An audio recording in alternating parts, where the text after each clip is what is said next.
అసలు ఈ కురు వంశానికి మూలం ఎవరు? భారతదేశానికి ఆ పేరు ఎందుకు వచ్చింది? ఈ చరిత్రకు మూలాలు భారతంలో ఉన్నాయి. ప్రతి భారతీయుడు తెలుసుకోవాల్సిన కథ ఇది. భారతంలో దుష్యంతుడి కథే భారతదేశ చరిత్రకు మూలం. ఒకప్పుడు ఇప్పుడున్న భారత ప్రాంతాన్ని దుష్యంతుడు ఏలుతున్నాడు. అతను ఓసారి అడవికి వెళ్ళాడు. అనుకోకుండా దారి తప్పాడు. అలసిపోయాడు. అప్పుడు దూరంగా ఓ అందమైన ఆశ్రమం కనిపించింది. అది కణ్వ మహర్షి ఆశ్రమం. అక్కడ అందాల రాశి శకుంతలను దుష్యంతుడు చూశాడు. విశ్వామిత్రకు మేనకకు పుట్టిన బిడ్డ శకుంతల.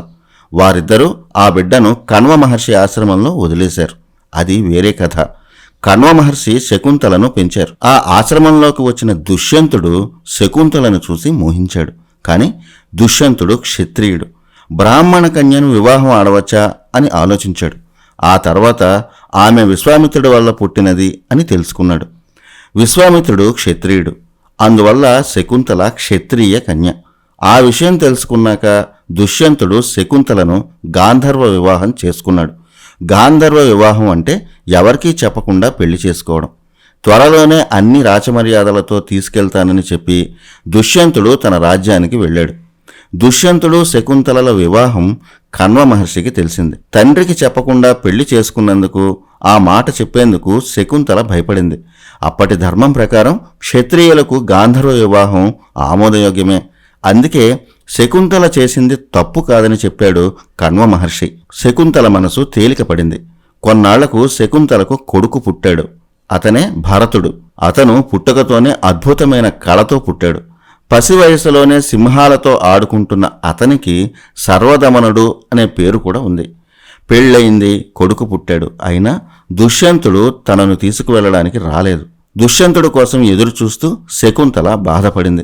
కూతురు బాధను చూసి కణ్వ మహర్షి శకుంతలను దుష్యంతుడి దగ్గరికి పంపాడు. సభలోకి వచ్చిన శకుంతలను చూసి ఎవరు నువ్వు అని అడిగాడు దుష్యంతుడు. ఈ ప్రశ్నకు శకుంతలకు బాధ కలిగింది. ఎలా మర్చిపోయావు అని ప్రశ్నించింది శకుంతల.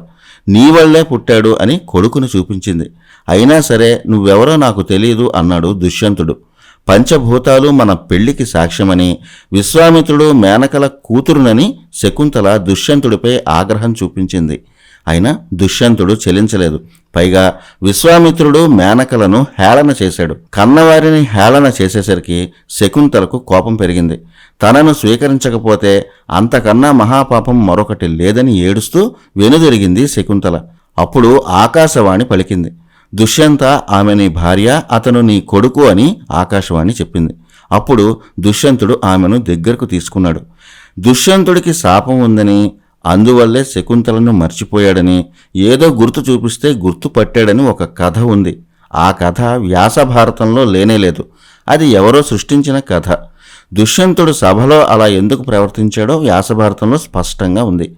అంతమంది సామంతరాజులు, మంత్రులు ఉన్న సభలో ఒక స్త్రీ వచ్చి నేను నీ భార్యని, ఇతను నీ కొడుకు అంటే ఆ రాజుని కామాంధుడని ప్రజలు అనుకునే ప్రమాదం ఉంది.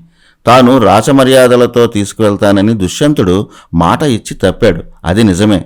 ఆ విషయాన్ని సభలో చెప్తే అది అవమానమే. అందుకే ఏం చెయ్యాలా అని సందిగ్ధంలో ఉన్న సమయంలోనే స్వయాన ఆకాశవాణి సమస్యను తీర్చింది. దేవతలే చెప్పిన తర్వాత ఇక ప్రజలకు తాను సమాధానం చెప్పాల్సిన అవసరం లేదు కనుక వెంటనే శకుంతలను స్వీకరించాడు. తాను అలా ప్రవర్తించడానికి కారణాన్ని వివరించి సభలోనే శకుంతలకు క్షమాపణ చెప్పాడు దుష్యంతుడు. ఇది దుష్యంతుడు శకుంతలల అసలు కథ. వీరిద్దరి కొడుకు భరతుడు. అతను పేరు మీదే భరత వంశం ఏర్పడింది. ఆ వంశం వల్లే భరతఖండం అనే పేరు వచ్చింది. వేదంలో అగ్నిని కొన్ని చోట్ల భరత అని సంబోధించారు. ఎప్పుడూ యజ్ఞాలతో కళకళలాడే ప్రాంతం కాబట్టి భరతఖండం అనే పేరు వచ్చిందని కూడా అంటారు. ఇక వ్యాస భారతంలో చెప్పుకున్న కురువంశం చరిత్రను చూద్దాం. దుష్యంతుడు శకుంతలకు పుట్టినవాడు భరతుడు. భరతుడి కొడుకు సుహోత్రుడు. సుహోత్రుడి కొడుకు హస్తి. ఈ హస్తి నిర్మించిన నగరమే హస్తినాపురం, ఇప్పటి ఢిల్లీ ప్రాంతం. అప్పటి నుంచి ఇప్పటి వరకు మన రాజధాని ఢిల్లీనే, అంటే హస్తినాపురమే. ఈ హస్తి కొడుకు వికుందుడు. వికుందుడి తర్వాత అజమీనుడు పాలించాడు. ఆ తర్వాత సంవర్ణుడు హస్తినాపురానికి రాజయ్యాడు. సూర్యుడి అంశతో పుట్టిన తపతి భర్త సంవర్ణుడు. వారిద్దరికీ పుట్టినవాడు కురు. కురువంశానికి ఇతనే అసలైన మూలపురుషుడు. ఇతని పేరుతోనే కురువంశం వచ్చింది. కౌరవులు అనే పేరు రావడానికి కారణం కురు మహారాజే. కురు మహారాజు తర్వాత హస్తినాపురాన్ని ఏలిన గొప్ప చక్రవర్తుల్లో ఒకరు ప్రదీపుడు. ఇతను రాజర్షిగా ప్రసిద్ధి చెందాడు. చక్రవర్తి అయినా ఎక్కువగా తపస్సు చేసేవాడు. ఇతను కూడా రాముడిలాగా ఏకపత్ని వ్రతం స్వీకరించాడు. ఆయన గంగానదీ తీరంలో తపస్సు చేసుకుంటున్న సమయంలోనే గంగ నుంచి అద్భుతమైన స్త్రీ బయటకు వచ్చింది. తపస్సులో ఉన్న ప్రదీపుడు ఒడిలో కూర్చుంది. అతని భుజం మీద చేయి వేసింది. ప్రదీపుడు ఒక్కసారిగా కళ్ళు తెరిచి చూశాడు. ఆ సౌందర్యరాశిని చూసి ఎవరని అడిగాడు. నీ మీద ప్రేమతో వచ్చిన గంగాదేవిని అని చెప్పిందామె. అప్పుడు ప్రదీపుడు ఆమెతో చెప్పాడు, నువ్వు నా కుడి తొడ మీద కూర్చున్నావు. అలా కుడి తొడ మీద కూర్చున్న స్త్రీ కూతురుతో సమానం. కూతురు లాంటి స్త్రీతో సంగమం అధర్మం. నువ్వు నా కొడుకుకి భార్యవు అవుతావు. కొడుకు భార్య కోడలు కాబట్టి కోడలు కూతురుతో సమానం. అది ధర్మబద్ధం అన్నాడు ప్రదీపుడు. అది నీతో చెప్పించడానికే వచ్చానని గంగ చెప్పింది. మరో విషయం కూడా ప్రదీపుడితో చెప్పింది. నేను ఏం చేసినా నీ కొడుకు ప్రశ్నించకూడదు అని షరతు పెట్టింది. సరే అన్నాడు ప్రదీపుడు. ఆ తర్వాత ప్రదీపుడికి పుట్టిన గొప్ప చక్రవర్తి సంతనుడు. సంతనుడు మహర్షి లాంటివాడు. సంతనుడు గంగ కథను ముందరి ఎపిసోడ్లో చెప్పుకున్నాం. గంగా సంతనుడు పూర్వజన్మలో బ్రహ్మ సమక్షంలో చేసిన తప్పు, బ్రహ్మ వారికి భూమిపై పుట్టాలని విధించిన శాపం కథ చెప్పుకున్నాం. మరొకసారి గుర్తు చేసుకుందాం. మహాభిషుడు అనే చక్రవర్తి ఉండేవాడు. అతను ఎంతో తపస్సు చేసి ఇంద్రలోకానికి చేరాడు. అక్కడ ఉన్న దేవతలతో ఈ మహాభిషుడు కూడా ఓసారి బ్రహ్మలోకానికి వెళ్ళాడు. అదే సమయంలో గంగాదేవి స్త్రీ రూపం ధరించి బ్రహ్మ దర్శనానికి వచ్చింది. అక్కడ ఆమె వస్త్రం చెదిరింది. దేవతలు ఆమెను చూడకుండా తలలు దించుకున్నారు. మహాభిషుడు మాత్రం ఆమెను చూశాడు. గంగ కూడా మహాభిషుని వంక ఓ క్షణం చూసింది. అది చూసిన బ్రహ్మ మహాభిషుడిని భూలోకానికి వెళ్ళిపోమన్నాడు. అతనిని చూసిన గంగను భూమి మీద ఉండాలని బ్రహ్మ శపించాడు. అష్టవసువుల్లో ఒకరు దివు. గంధర్వులు యక్షులులాగే వసువులు కూడా ఒకరు. అతని భార్యకు భూలోకంలో ఉన్న జితవతి అనే యువరాణి స్నేహితురాలు.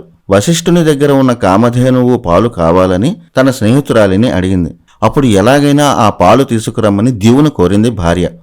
భార్య అడిగిందని మిగిలిన 7 వసువులతో కలిసి వశిష్ఠుని ఆశ్రమానికి వెళ్ళాడు దివు. కామధేనువుని దొంగలించారు.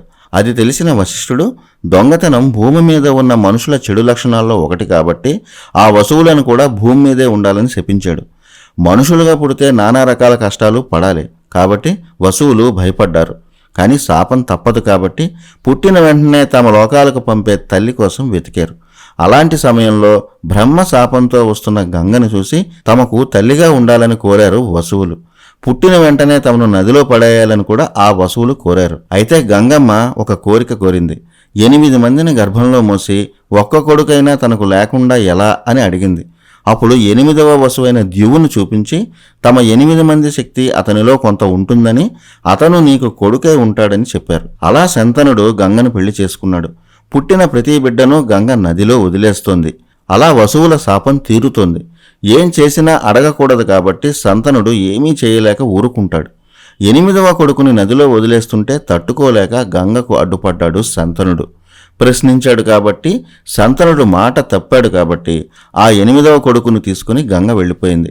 వెళ్తూ వెళ్తూ అష్టవసువుల శాపం కథ, తన శాపం కథ చెప్పి ఇతన్ని పెంచి అప్పగిస్తానని సంతనుడికి మాట ఇచ్చింది. అలా 8వ కొడుకుకి దేవవ్రతుడు అనే పేరు పెట్టింది.